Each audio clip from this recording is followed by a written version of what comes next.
Olá, hoje nós vamos dar continuidade à nossa discussão sobre física moderna, falando sobre a natureza ondulatória da matéria.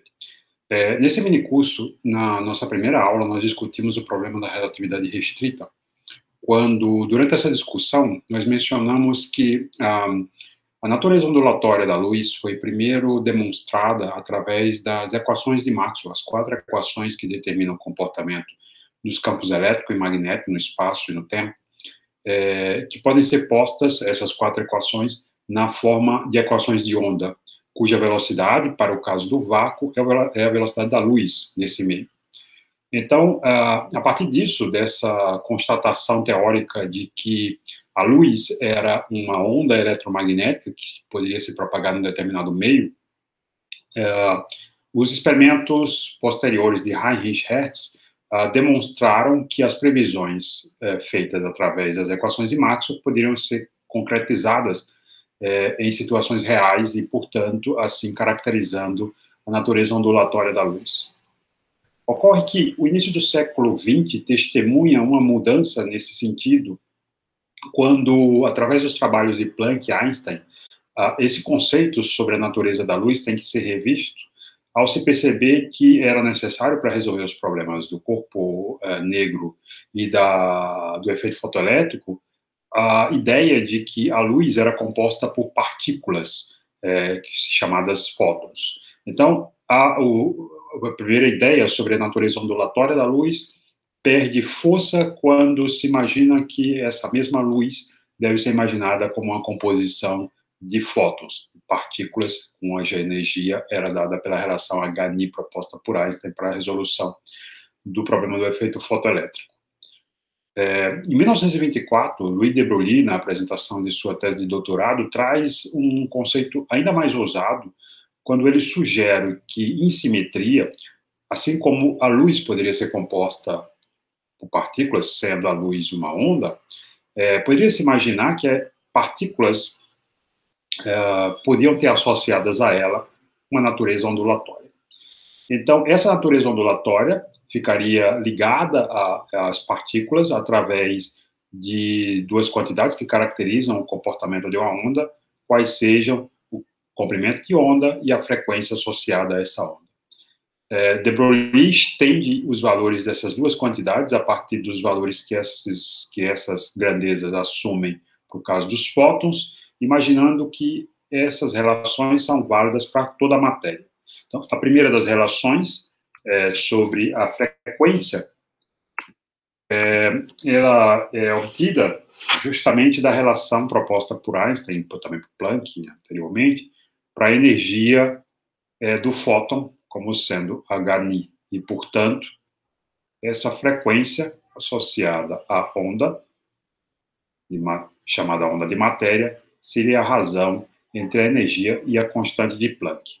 Já para o caso do comprimento de onda, de Broglie usa a expressão da energia para o fóton, lembrando que essa expressão foi obtida através da extensão do conceito de energia, quando nós estudamos o problema da relatividade restrita, né? Lembrando que essa energia, para que ela seja uma invariante por uma transformação de Lorentz, deve ter essa forma, P2C2, onde P é o momento linear e C é a velocidade da luz, mais mc quadrado ao quadrado. Para as partículas que não têm massa, como é o caso do fóton, esse termo é nulo, e, portanto, a energia é igual ao produto do momento linear vezes a velocidade da luz. De maneira que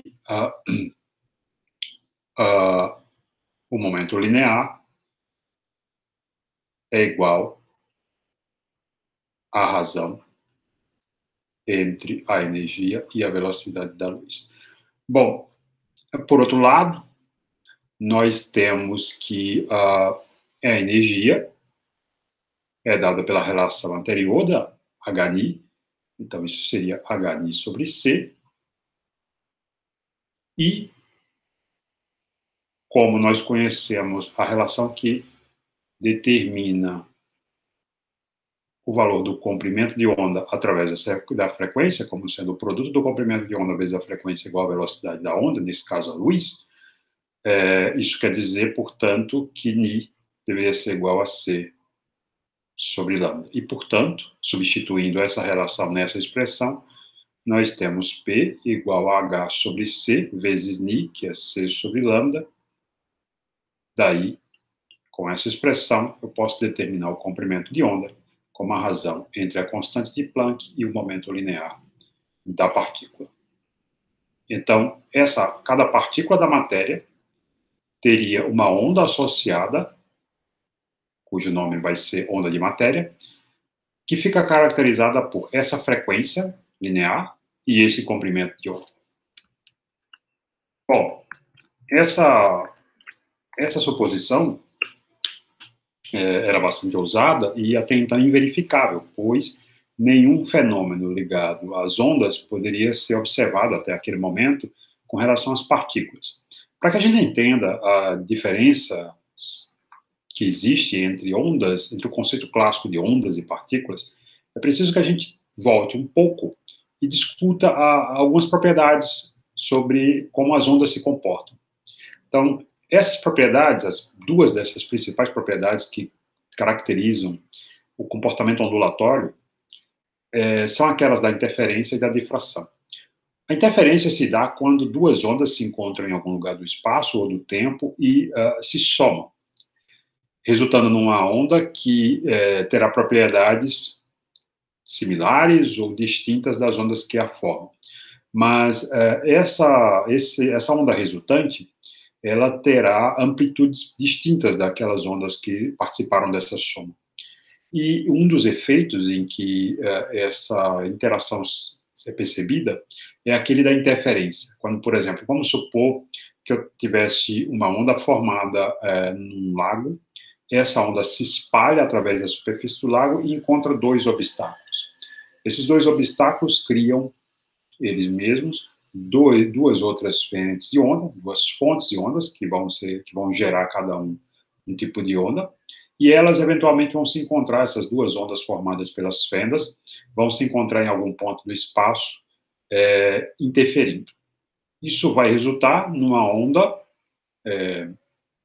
que é a soma dessas duas, que vai ter o seguinte padrão de interferência. Suponhamos que nós estivéssemos falando de uma onda harmônica. Uma onda harmônica é aquela cujo perfil é descrito por uma função tipo seno e cosseno.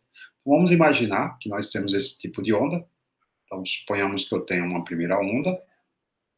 Vamos, para simplificar o nosso raciocínio, considerar uma onda unidimensional, se deslocando em uma certa direção só do espaço. Então, essa onda é uma onda harmônica, tem um comportamento harmônico tipo seno e cosseno. Por exemplo, como esse daqui.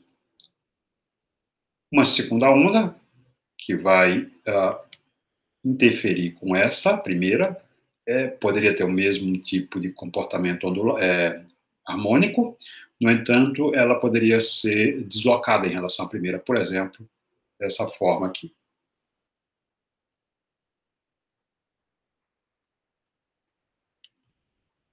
Ok? Bom, então, se nós tomarmos um ponto em particular, como esse daqui, nós verificamos que enquanto a primeira onda nesse ponto tem um máximo, a segunda onda nesse ponto tem um mínimo.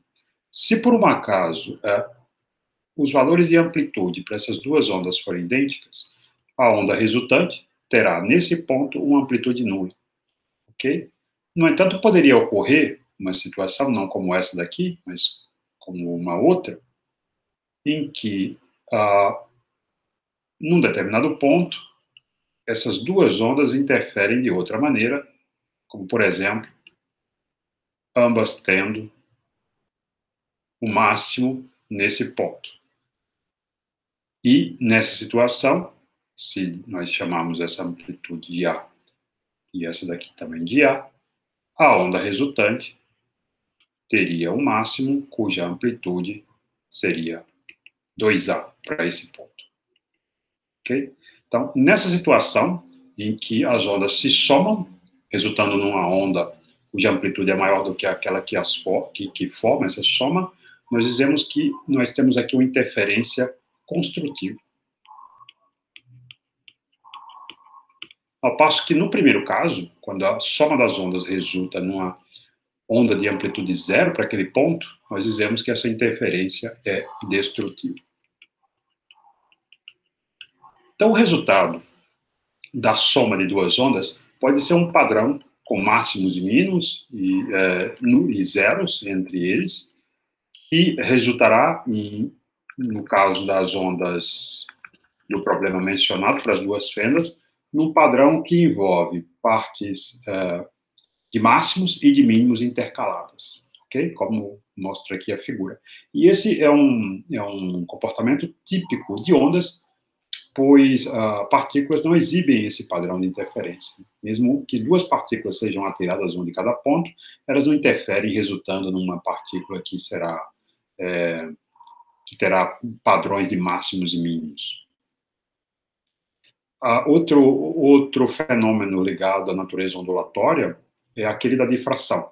A difração, grosso modo falando, é quando uma frente de onda encontra um obstáculo e, graças a esse obstáculo, essa onda é dobrada, flexionada, se curvando na região próxima a esse obstáculo e, eventualmente, podendo se expandir, tá? Como mostra, por exemplo, essa figura aqui, e como ilustra aquela situação de ondas no mar, contra barreiras, por exemplo. Okay? Então, esse padrão de difração é um resultado típico também da natureza ondulatória e que forma, assim como no caso da interferência, regiões de máximos e mínimos, criando estruturas como esses anéis concêntricos, mostrado aqui na figura, cujas intensidades de claros e de escuros marcam os pontos de máximo e mínimo desse processo de difração. Ocorre que esses fenômenos, eles são visíveis para ondas, mas desde que os obstáculos com que essas ondas interajam tenham dimensões adequadas para que esses fenômenos se manifestem. Se nós retornarmos à discussão sobre a difração, nós olhamos para uma situação como essa, mostrada aqui na figura da direita, em que tem um obstáculo com uma certa abertura, a onda flexionava em torno desse obstáculo. Muito bem. Suponhamos que eu pudesse abrir essa fenda numa dimensão maior do que aquela do desenho presente. Então, digamos que eu passe para uma distância maior entre as duas paredes. Evidentemente, é fácil perceber que, se eu faço isso, esse dobramento da onda ficará menos perceptível. Okay? Se esse valor aumenta mais ainda, a tendência ao comportamento plano da onda original, antes de passar pelo obstáculo, é maior. E esse dobramento nas regiões em torno das bordas vai ficar limitado a uma região muito pequena das minhas frentes de onda. E, portanto, essa onda será pouco afetada pela presença do obstáculo. Então, esse efeito de difração, ele eventualmente pode se transformar em invisível se essa abertura for grande o suficiente para que ele não seja perceptível. Existe uma relação de escala que determina até que ponto essa dimensão do ar pode ser tal que os comportamentos ondulatórios típicos como a difração se manifestem, e essa relação é dada pela razão entre o comprimento de onda e a abertura. Quando essa razão tende para 1, situações como interferência e difração se tornam mais evidentes. Quando esse valor do ar vai para infinito, ou o comprimento de onda é muito menor do que esse valor do ar, esse tipo de comportamento, como ilustrado aqui na figura, fica menos e menos perceptível. E, portanto, eu não poderia caracterizar um determinado fenômeno como sendo ondulatório se eu tivesse que, para isso, usar comportamentos como esse da difração ou da interferência numa situação em que essa abertura fosse suficientemente longa comparada com o comprimento de onda. Então, nós poderíamos nos perguntar se, de acordo com a hipótese de de Broglie, em que a matéria como um todo tem comportamento ondulatório, por que objetos macroscópicos não manifestam esse comportamento, como, por exemplo, apresentando difração e interferência? Bem, certamente a resposta para isso deve estar ligada justamente a essa razão entre os obstáculos que esses objetos têm que interagir e o comprimento de onda associado a eles. Nós poderíamos fazer um cálculo simples para determinar o comprimento de onda, por exemplo, associado a uma bola de ping-pong de 2 gramas, que é rebatida a uma velocidade de 5 metros por segundo. Então, se nós usarmos a relação de de Broglie, que esse comprimento de onda é definido como a razão entre a constante de Planck e o momento linear da partícula, e sendo essa partícula um objeto clássico, então o momento linear dela é igual simplesmente ao produto da sua massa pela velocidade, esse comprimento de onda deveria ter uma dimensão da ordem de 10 a menos 21 nanômetros.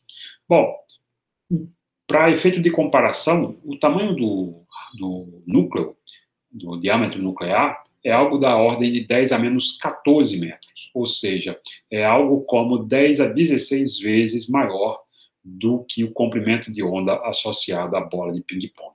Então, para a bola de ping-pong, mesmo um objeto extremamente pequeno, como a dimensão nuclear, funciona como uma abertura cujo valor desse A, essa distância, o tamanho da fenda, seria infinitamente maior do que o comprimento de onda. Então, essa razão seria um valor praticamente nulo, e daí não se observar nenhum efeito difratório ou de interferência para um objeto como aquele que seria essa bola de ping-pong rebatida.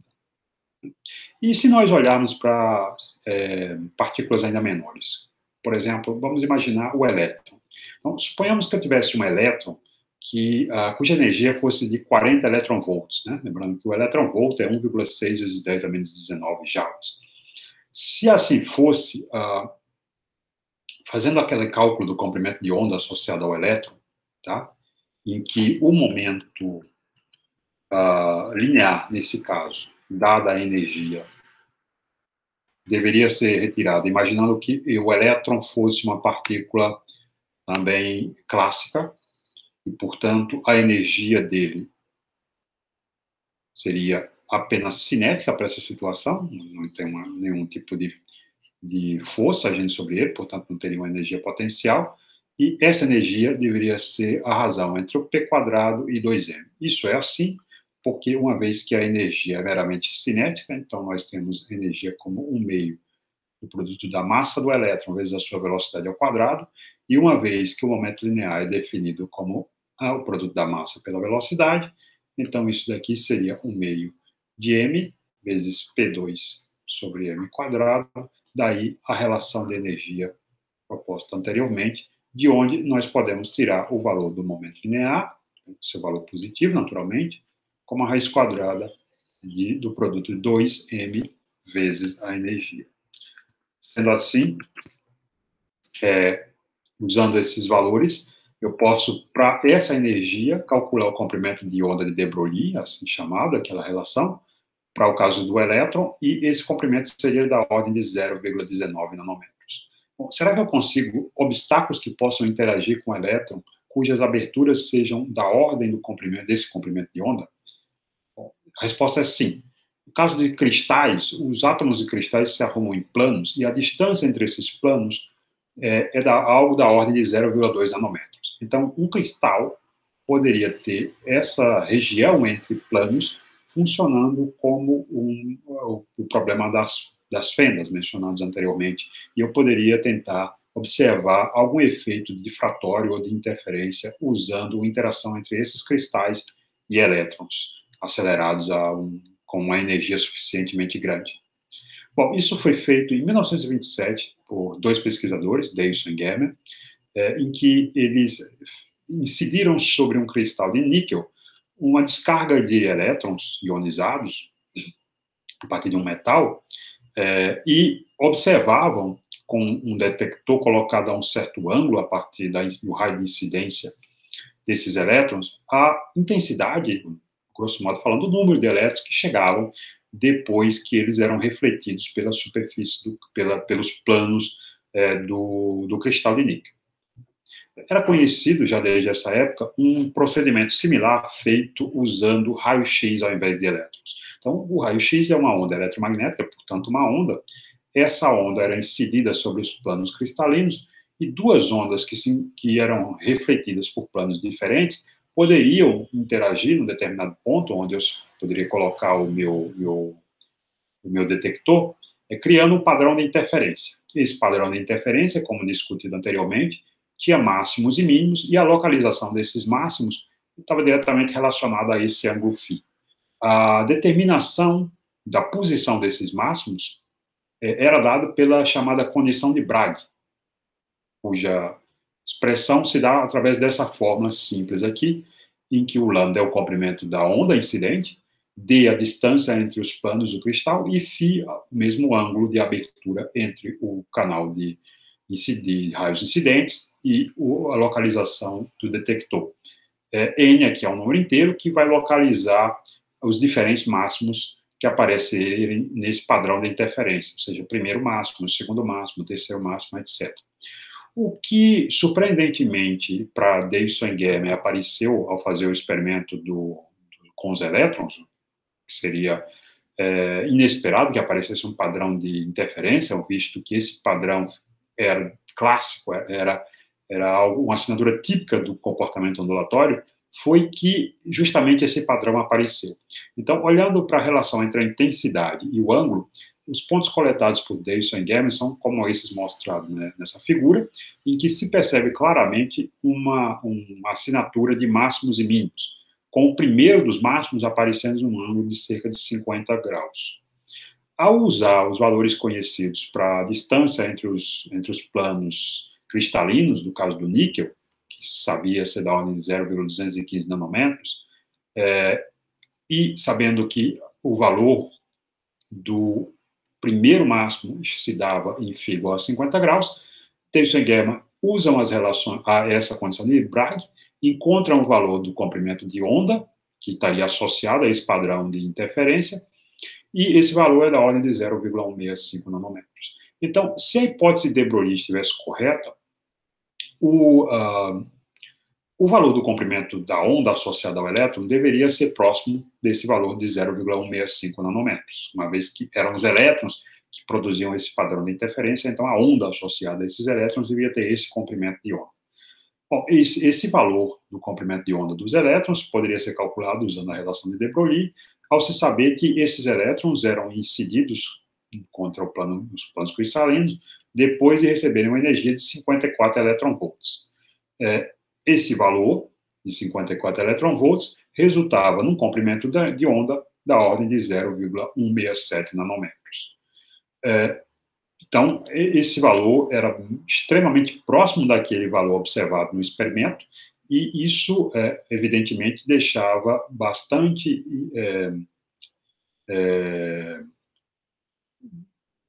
era bastante concordante com o resultado esperado pela teoria de de Broglie, por essa hipótese de que os elétrons tinham a eles associados uma onda cujo comprimento de onda deveria valer essa quantidade. No entanto, isso poderia ser uma mera coincidência, evidentemente, e para dirimir essa dúvida, se fazia necessário, então, reproduzir o mesmo resultado usando outros valores de energia. Bom, eles fizeram isso, variando o valor da energia, e esse valor de energia, em Joule, ele deveria depender do comprimento de onda, dessa forma que, com o comprimento de onda variando com esse valor, que eu vou chamar de V0 aqui, como 1 sobre a raiz quadrada desse número. Bom, então, mudando o valor desse V0, usando diversos valores de energia em Joule, se observava que o comprimento de onda experimental tinha exatamente o comportamento linear previsto pela expressão teórica de de Broglie. Então, isso evidenciava que, de fato, os elétrons sofriam difração, o que é um resultado completamente inesperado, repito, pois, até então, a visão clássica do que se chamava de partícula era completamente excludente da ideia de um efeito ondulatório como aquele da difração. Muito bem.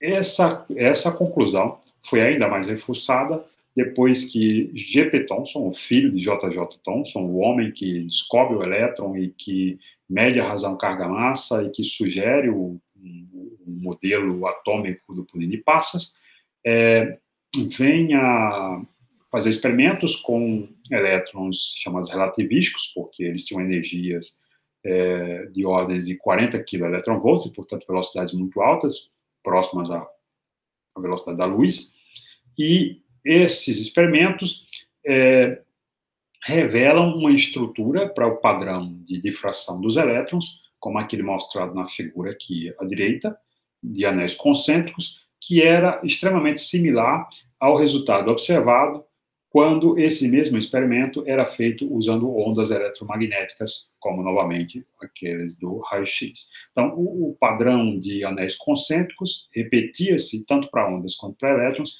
mostrando e evidenciando, mais uma vez, que os elétrons sofriam difração e, portanto, exibiam um comportamento ondulatório. Bom, então, essa é um pouco da ironia da história, que o pai ganhou o prêmio Nobel ao descobrir a partícula elétron, e o filho ganha um prêmio Nobel ao mostrar que a partícula elétron, na verdade, se comporta como uma onda. Bom, é importante, para nós fecharmos essa linha de raciocínio, diferenciar e tentar entender também como uma onda pode representar de alguma forma uma partícula. Bom, existem diferenças muito básicas a respeito das duas, como aquelas que nós já discutimos agora há pouco, a respeito do aparecimento de características típicas de ondas, como difração e interferência, mas, além dessas, o que diferencia, na visão clássica, uma partícula de uma onda é, entre outras coisas, o problema da localização. Uma partícula é um objeto totalmente localizável, que estabelece um ponto do espaço para ele ocupar, e apenas esse ponto. Já uma onda é um objeto que se espalha, a princípio, pelo espaço todo. Ela tem um formato que varia de ponto a ponto, mas cujo padrão não está limitado a uma única região. Ok? Então, existe uma diferença muito clara entre esses dois objetos.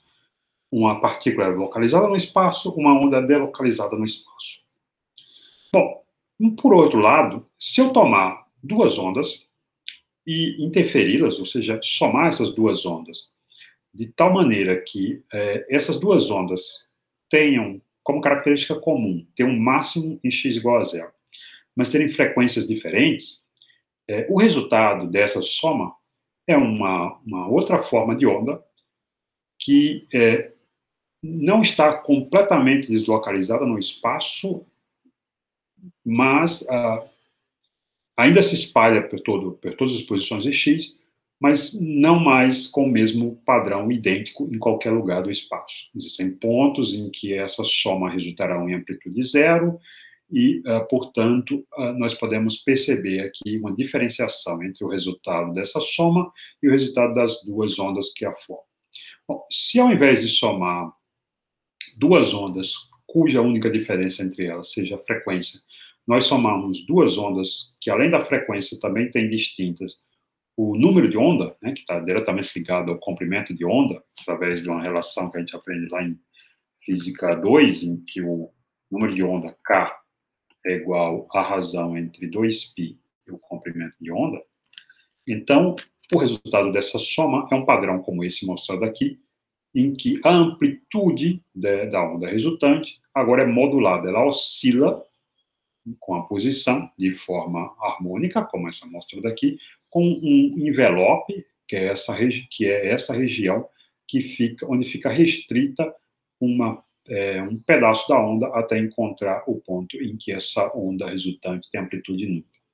Okay? Então, esses pedaços vão ficar separados entre si e a amplitude é modulada por essa função, que vem justamente do resultado da soma dessas duas funções harmônicas, com uma amplitude que varia de forma harmonicamente também com esse cosseno.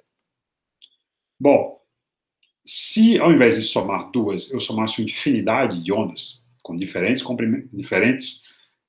números de onda, diferentes frequências, esse padrão, que ainda se espalha pelo espaço todo, repetindo esses gomos encerrados pela função cosseno, que marca esse envelope,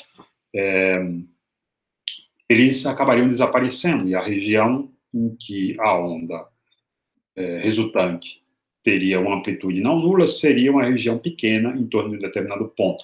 Portanto, eu poderia transformar aquele objeto completamente delocalizado num objeto localizado em torno de uma certa região. Ok?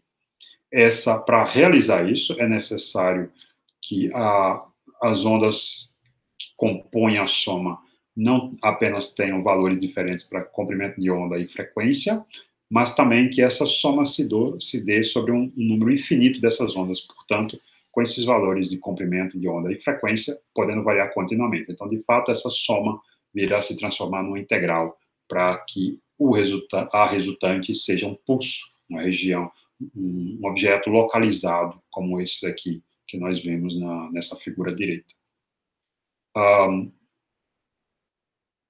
Bom, então, a princípio, seria possível, a partir de uma função não localizada, como as ondas harmônicas, criar uma representação de algo localizado, como esses pulsos mostrados aqui na figura.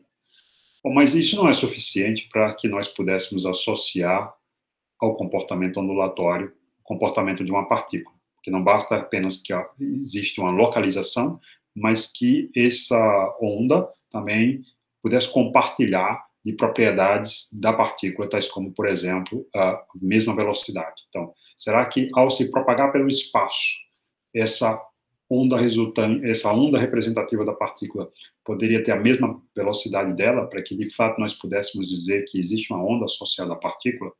Bom, para calcular a velocidade da onda, quando nós pensamos em uma única onda, como é o caso daquela onda harmônica, essa velocidade define a taxa de variação no espaço, em relação a taxa de variação no tempo, da posição, por exemplo, de um máximo dessa onda, ok? E essa relação, para o caso de uma onda de velocidade constante, evidentemente, é chamada de velocidade de fase e mede a razão entre o comprimento de onda e o período da onda. Bom, o comprimento de onda é dado em termos do número de onda como a razão 2π sobre k. E o período é dado em função da frequência angular como 2π sobre ômega. Então, a razão entre esses dois termos me dá a razão entre ômega, a frequência angular, e k, o comprimento, o número de onda.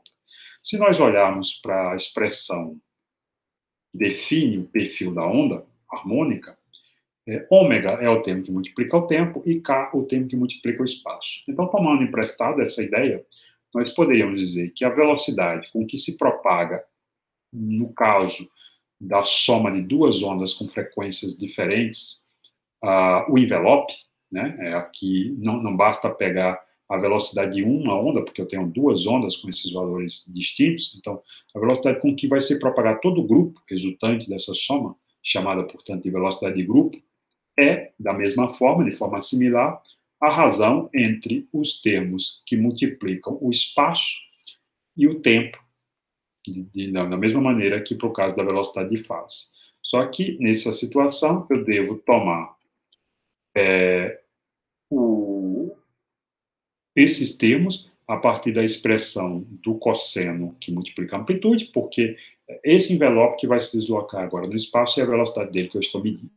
Então, o termo que multiplica o tempo é delta ômega sobre 2, o termo que multiplica o espaço é delta k sobre 2, onde delta ômega é a diferença entre as frequências angulares das duas ondas que compõem essa soma, e delta k é a diferença entre os números de onda que compõem essa soma. Então, sendo assim, essa velocidade de grupo é delta ômega sobre delta k, e se eu for adiante e tomar aquele pulso, que seria uma soma infinita de perfis como aquele, então, e agora com esses valores de ômega e k variando continuamente, então a minha velocidade de grupo, que antes dependia de uma diferença finita entre esses valores do ômega e do k, agora passa a depender da razão diferencial de d ômega dk, e portanto aqui eu tenho essa derivada de ômega com relação a k. Bom, eu posso pegar essa expressão, multiplicar os dois termos por h cortado, que corresponde à razão entre a constante de Planck e 2π, né? E aí eu fico com essa relação aqui. Bom, vamos observar o seguinte. Então, deixe-me mostrar o seguinte. Então, na relação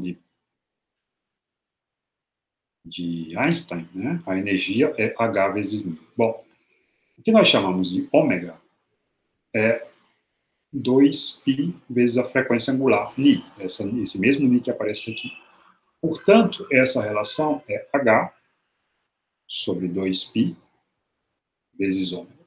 Nós damos ao nome dessa razão entre a constante de Planck e 2π, chamamos isso de H cortado. Então, essa relação é H cortado ômega. Ok? Por outro lado, eu tenho que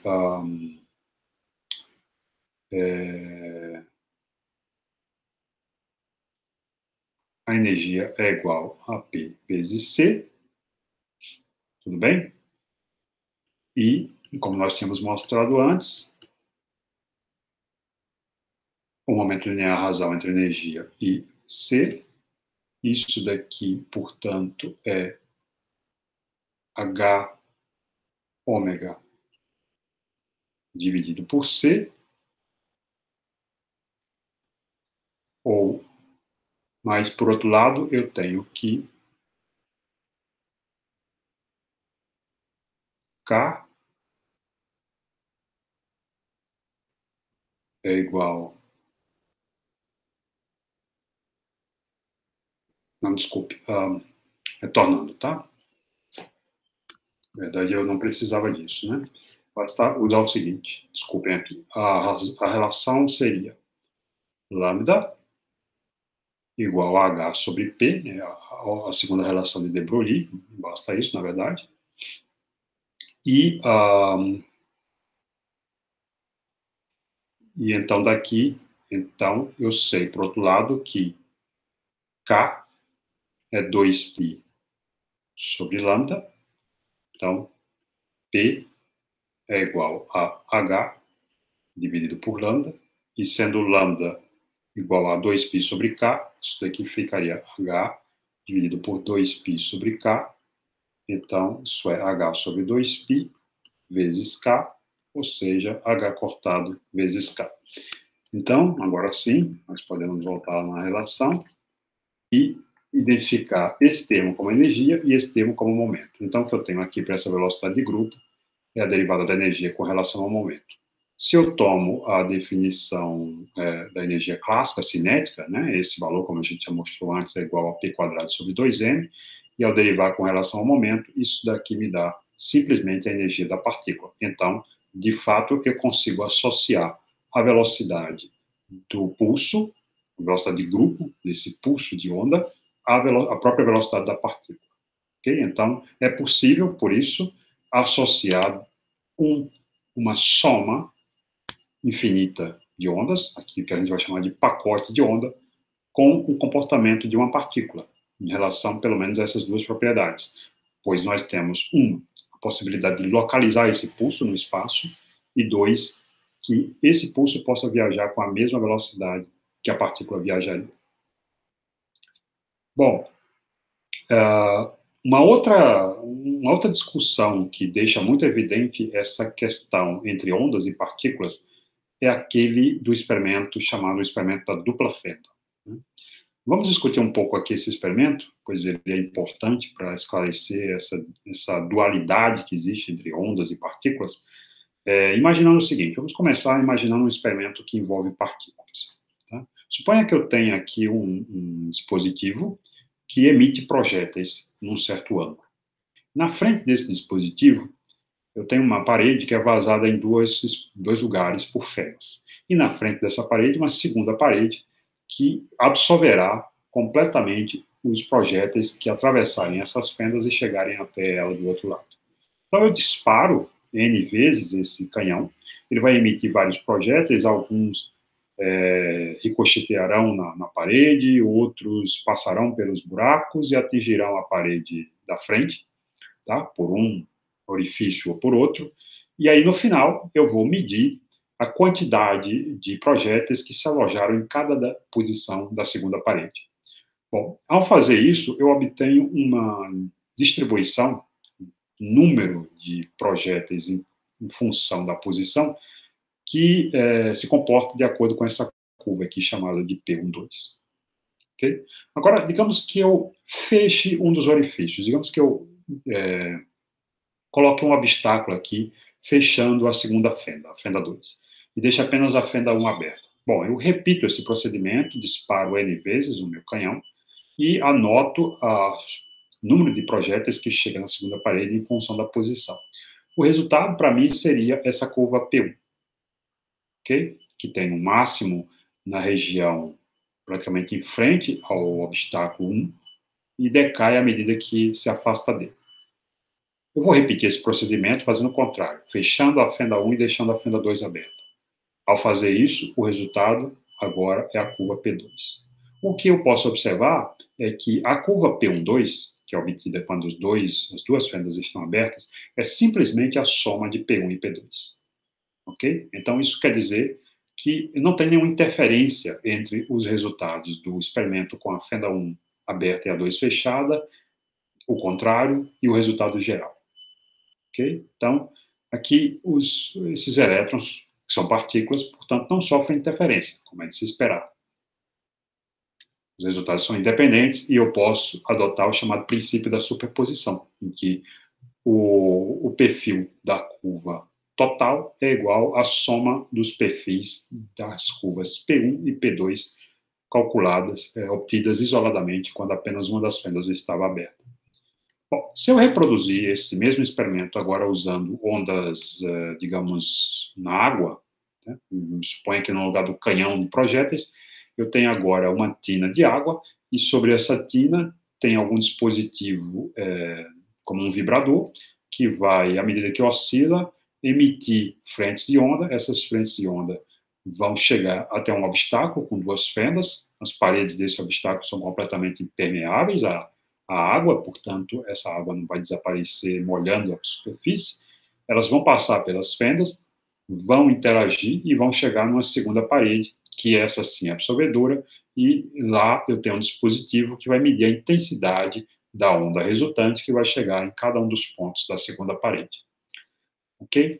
Ao fazer esse experimento com as duas fendas abertas, o que eu obtenho como resultado é essa figura que aparece aqui à direita, onde aparecem regiões com máximos intercaladas com regiões de mínimos, okay? Exatamente num padrão de interferência típico daqueles que nós discutimos antes.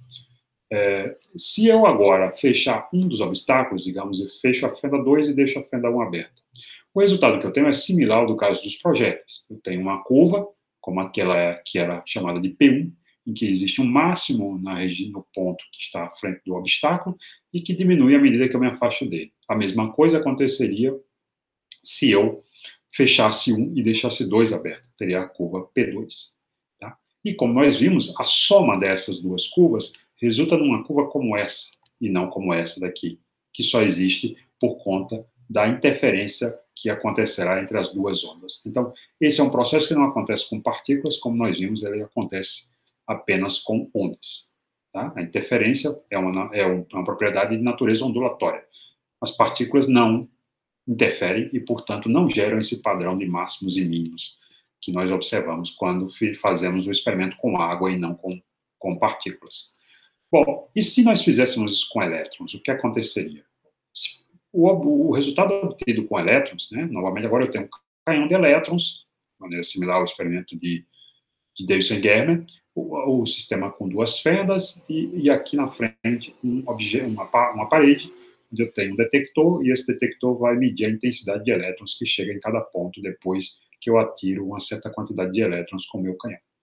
Bom, então, novamente, eu faço o experimento, deixando as duas fendas abertas, e observem que o resultado, para esse caso, é um perfil idêntico àquele da interferência da água. Então, isso quer dizer que os elétrons estão sofrendo interferência, mas isso é absolutamente contraditório com o meu conceito de que elétron é uma partícula, e tal como partícula, ele deveria exibir um comportamento como esse, e não como esse, que é típico de ondas. Muito bem, mas se por um acaso agora eu fechar uma das fendas e deixar a outra aberta, o que eu observo é uma curva como P1. Se eu fecho a curva 1 e deixo a 2 aberta, eu obtenho um resultado como P2. Bom, e eu já disse, a soma dessas duas coisas não resulta nisso, deveria resultar nisso. Então, o elétron está sofrendo interferência. Mas como o elétron pode estar sofrendo interferência, se nós vimos que para a onda sofrer interferência, é preciso que ela passe pela fenda 1 e pela fenda 2 simultaneamente, de maneira que essas duas ondas agora originadas por cada uma dessas fendas se somará em algum lugar entre o aparato e a segunda parede, criando esse padrão de interferência. Bom, então, eu poderia tentar descobrir, afinal de contas, por qual das duas fendas o elétron está passando. E eu poderia colocar aqui um detector que clicasse toda vez que o elétron passasse por um ponto, para descobrir por qual das duas fendas esse elétron passa. Mas ao fazer isso, ao colocar um instrumento que vai determinar a posição exata pela qual o elétron passa, e, portanto, averiguar essa natureza ondulatória dele, o que surge como resultado agora é uma curva como essa, e não mais como a anterior. Então, esse padrão é destruído e o padrão de partícula é retomado. Okay? Então, esse é um resultado absolutamente estranho, pois ele evidencia que, ao tentar medir o comportamento de onda do elétron, o elétron acaba me revelando um comportamento de partícula. Mas, ao fazer a medida inicial, ele tinha um comportamento de onda. Então, Bohr enunciou esse resultado chamando isso de princípio da complementaridade, de que, dependendo da medida a ser feita, um comportamento de partícula, um comportamento de onda era evidenciado pela matéria e pela radiação. Esse resultado mostrado aqui na figura é justamente o padrão de interferência feito experimentalmente para esse dispositivo da dupla fenda, usando elétrons, ok? E ele mostra exatamente regiões de claro intercaladas com região de escuro, exibindo esse perfil de máximos e mínimos tão característico das propriedades de interferência de ondas. Tá? Então, como Bohr disse, dependendo do tipo de experimento que se faça, uma dessas duas propriedades que a matéria ou a radiação vão exibir. Então, se nós voltarmos aos problemas anteriormente discutidos, imaginamos, por exemplo, o problema do efeito fotoelétrico. Né? Ao tratarmos do efeito fotoelétrico, nós vimos que, para explicar a emissão dos elétrons, era necessário adotar a ideia de que a onda eletromagnética que incidia sobre o metal, ela tinha esse comportamento de partícula, uma vez que ela era formada por fótons, e só a existência desses fótons conseguia explicar as propriedades observadas nesse efeito fotoelétrico. Mas, ao mesmo tempo, quando nós queremos descrever a energia que é levada pela radiação, nós precisamos da ideia ondulatória dessa radiação, descrição ondulatória dessa radiação. Então, essas duas propriedades essas duas naturezas são importantes e cada uma delas vai ser usada num determinado contexto para explicar o fenômeno que acontece entre matéria e radiação. Então, elas são complementares, como Bohr quis dizer. Bom, isso tudo fecha-se com a concepção de que existem na natureza um princípio que impede que eu consiga medir apuradamente qualquer grandeza física com uma precisão infinita. Esse é o chamado princípio da incerteza de Heisenberg. Em 1927, Werner Heisenberg enunciou que existiam grandezas que chamavam-se conjugadas, tais como o momento linear e a posição, energia e tempo. Essas grandezas se relacionavam entre si aos pares, de maneira que, se eu tomasse os valores de incerteza para a medida de uma dessas grandezas, digamos, por exemplo, o momento linear, ΔP representa aqui a incerteza com que eu meço o valor do momento linear, o erro na medida, ok? Mesma coisa para o ΔX, a incerteza na posição, ΔE, a incerteza da energia, e ΔT, a incerteza do tempo. E se esses valores deveriam ser tais que duas grandezas que fossem conjugadas deviam ter o produto de suas incertezas proporcional ao valor de H cortado. Então, posição e momento, energia e tempo. Isso quer dizer, portanto, que se eu meço uma determinada quantidade entre essas duas com precisão absoluta, portanto, o erro associado à medida deveria ser zero, a imprecisão que eu terei na medida da outra variável conjugada deve ser infinita. Okay? Se eu meço ΔX com precisão absoluta, então, se eu meço x com precisão absoluta, desculpe, ΔX será zero e ΔP tenderá para infinito. Tá? Isso, portanto, implica que, diferente da física clássica, quando nós dizemos que o estado de um sistema, por exemplo, o movimento de uma partícula de um corpo, fica completamente definida pelo conhecimento de sua posição e sua velocidade, o mundo microscópico, onde vale as leis da mecânica quântica, não me permite isso. porque se eu meço completamente bem a posição da partícula, eu não tenho a menor ideia de qual será o valor da velocidade, uma vez que a incerteza sobre o momento linear tenderá para infinito. Tá? A mesma coisa se dá entre energia e tempo. Ao medir o valor